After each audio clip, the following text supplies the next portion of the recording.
وقال الناس بتقول لك الضغط العصبي ده زيزو جاب ضغط لكل الناس اللي في الملعب.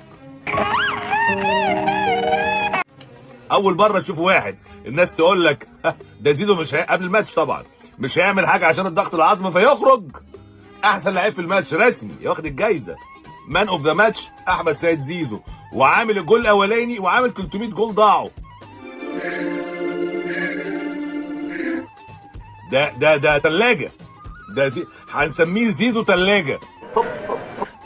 ضغط مين يا عم؟ زيزو كسب الاهلي السوبر، جاب للاهلي 300,000 دولار يا ابن اللعيبه يا فاجر. عمل احلى اسيست، خرج افضل لعيب في هذه المباراه، واكتر مساهمه للاهلي في الاهداف هذا الموسم لا تريزيجيه ولا بن شرقي ولا بن رمضان ولا جراديشار ولا مروان ولا ديانج ولا هاني ولا حد.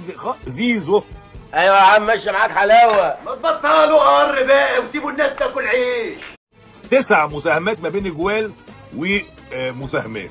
9 عامل 9 مساهمات مع النادي الاهلي، وده رقم عظيم ورقم كبير ورقم بيأكد على قوة احمد سيد زيزو.